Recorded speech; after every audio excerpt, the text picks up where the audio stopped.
All right, so let's talk about the back of the vehicle now. So what you'll notice is the interior of the box looks very similar to what we have on the XP1000.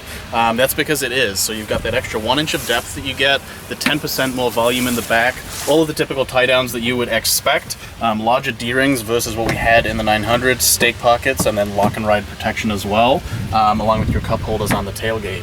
The other thing that we have is a little lip on the tailgate here, similar to what we have on the XP1000, and that's just going to help with dust and dirt recirculating on the back of the vehicle, making sure it's keeping you as clean as you can be when you're riding. So underneath the box there's obviously a lot of stuff going on. We've got the engine, we've got the transmission, we've got the clutches. Let's talk a little bit about the engine. So we have the 1000 engine in our XP1000, we have a 1000 engine in this now.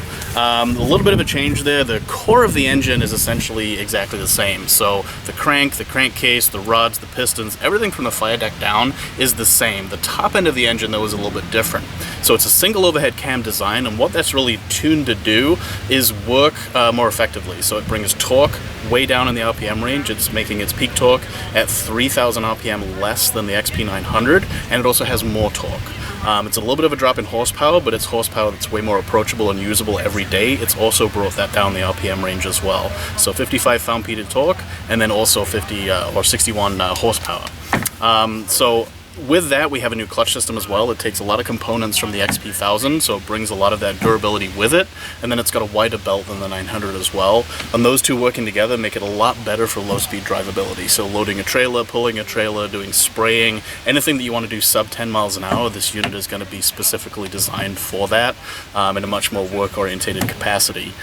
With that low-end torque, you get more towing as well, so you go from 2,000 pounds to 2,500, and you still get the 1,000-pound box capacity as well as the 1,500 pound total payload. So really great value there and great capability that comes with the vehicle.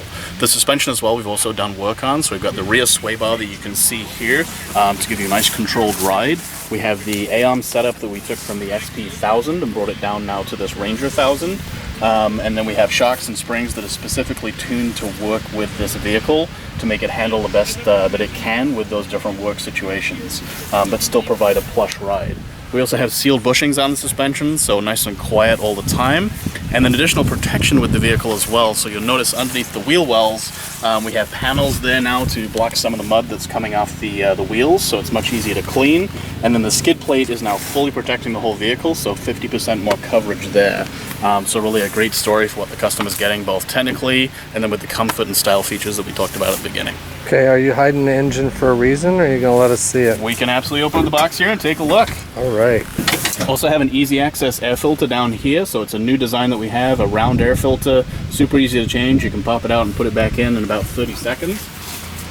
We'll take a look at what else is going on with the engine here. We have an oil filter that's a little bit redesigned there for access, so easier to get to, and then less drips as well when you do change the oil.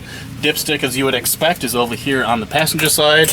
Very easy to pull out and take a look at. So from a serviceability aspect, I think features that everybody will be appreciating there.